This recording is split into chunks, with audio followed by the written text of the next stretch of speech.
আসসালামু আলাইকুম viewers, welcome to my channel. আমি কাউসারা নুপুর আজ নিয়ে এসেছি বিকেলের চায়ের সঙ্গে এক মজাদার বিস্কিটের রেসিপি।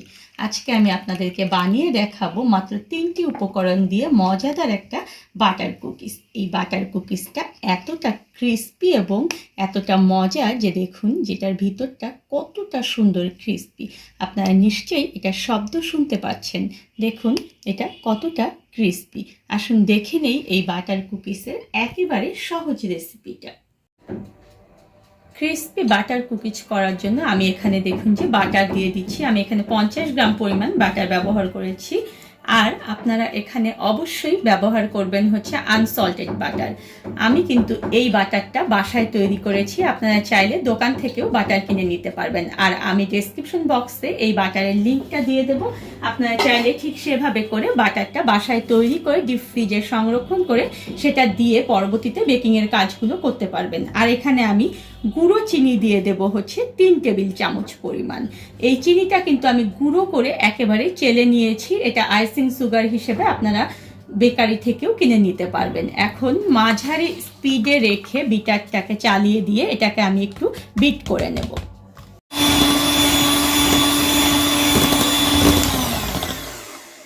দেখুন বাটারটা বিট করার ফলে কতটা ফ্লাপি হয়ে গিয়েছে। এখন এখানে আমি শুকনো উপকরণগুলো অ্যাড করব। আমি এভাবে একটা চালনি নিয়ে নেব এবং এই চালনির মধ্যে আমি কর্নফ্লাওয়ার দিয়ে দেব 3 টেবিল চামচ পরিমাণ। এখন অনেকেই আমাকে জিজ্ঞেস করে যে বাটারের বদলে তেল কিংবা ঘি দিয়ে এটা হবে কিনা। না, এটা বাটার দিয়েই করতে হবে। যদি এটা বাটার দিয়ে না করেন তাহলে কিন্তু দেখা যায় যে এটা অতটা সফট এবং সুন্দর টেস্টি হবে না। আর এখানে আমি 6 টেবিল চামচ দিয়ে দিলাম ময়দা। এই ময়দাটার বদলে অনেকেই আটা ব্যবহার করতে চান, আটা ব্যবহার করলেও হবে, তবে সেক্ষেত্রে কিন্তু অতটা সুন্দর ক্রিস্পিনেস যেটা থাকে সেটা আসবে না। তাই সবসময় চেষ্টা করবেন যে ময়দাটা ব্যবহার করতে। দেখুন দিয়ে দিলাম। এখন এখানে আমি এসেন্স দিয়ে দেবো। আমি যেহেতু গুঁড়ো এসেন্স ব্যবহার করি তাই এখানে হাফ চা চামচ পরিমাণে আমি গুঁড়ো এসেন্স দিয়ে দিলাম, ভ্যানিলা এসেন্স। আপনারা চাইলে এখানে তরল এসেন্সটাও ব্যবহার করতে পারবেন। এখন চালনি দিয়ে আমি সবগুলো এভাবে করে চেলে নিচ্ছি। স্প্যাচুলা দিয়ে দেখুন যেভাবে আমি এটা মিলিয়ে দিয়েছি। এখন বিটারের একেবারে লো স্পিডে দিয়ে এটাকে আমি খুব অল্প সময় 30 সেকেন্ডের মতো বিট করব। বিটারটা দিয়ে বিট করার পরে এভাবে স্প্যাচুলা দিয়ে পুরো অংশগুলো আমি দেখুন যেভাবে একখানে করে নিলাম।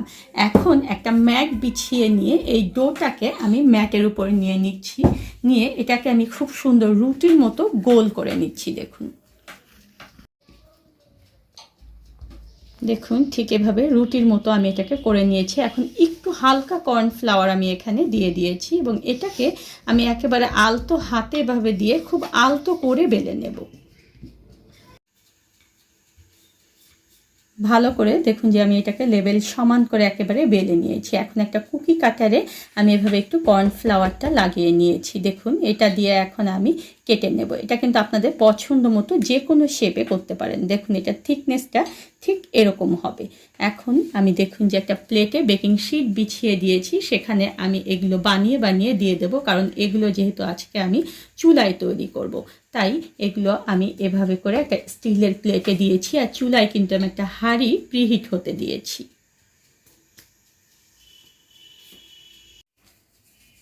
সবগুলো বিস্কিট আমি বানিয়ে নিয়ে ঠিক এতটুকু ডো আমার বেঁচে গিয়েছে। এই ডোটাকে আমি হাত দিয়ে জাস্ট একটু চেপে এভাবে করে বানিয়ে দিলাম। এখন আমি চুলায় চলে যাচ্ছি। চুলার আমার হাঁড়িটা কিন্তু প্রিহিট হয়ে গিয়েছে। এখন আমি আঁচটাকে একেবারে লো করে দেব। এর মধ্যে আমি দেখুন যে দুটো কাগজের পাতা দিয়ে দিচ্ছি। আর এখানে আমি একটা স্ট্যান্ড দিয়ে দেব। দিয়ে এর উপরে আমি আমার এই প্লেটটাকে বসিয়ে দেব। এই জন্য কাগজটা দিতে হবে, তাহলে দেখবেন যে একেবারে আপনার ওভেনের ঠিক যেরকম কালার আসে ঠিক সেরকম কালার এখানে চলে আসবে। আর অবশ্যই ঢাকনা দিয়ে যখন ঢাকবেন তখন খেয়াল রাখবেন ঢাকনায় কোনো ছিদ্র যেন না থাকে, মানে কোনো বাতাস যেন এখান থেকে বের হতে না পারে। আর চুলার আঁচটা দেখুন যে আমি একেবারে লোতে দিয়েছি। এটাকে এখন আমি 30 থেকে 35 মিনিট আগে অপেক্ষা করব। দেখুন বিস্কিটগুলো ঠিক 35 মিনিট পরে কি সুন্দর একটা কালার চলে এসেছে। ঠিক ওভেনে যেমন কালার আসে আমার বিস্কিটগুলো কিন্তু ঠিক সেরকম কালার চলে এসেছে। এখন এই বিস্কিটগুলোকে একটু ঠান্ডা করে তারপরে আমি আপনাদেরকে ভেঙে দেখাবো যে এটা কতটা ক্রিস্পি এবং পারফেক্ট হয়েছে। ঠান্ডা করে দেখুন যে বিস্কিটগুলো আমি পরিবেশন করেছি। এই বিস্কিট দিয়ে চা খেতে যে অসম্ভব মজা। আপনারা অবশ্যই এই অল্প উপকরণে তৈরি করা যে বিস্কিটটা সেটা অবশ্যই ঘরে বানাবেন আর আমাকে জানাবেন ঠিক এগুলো কেমন হলো।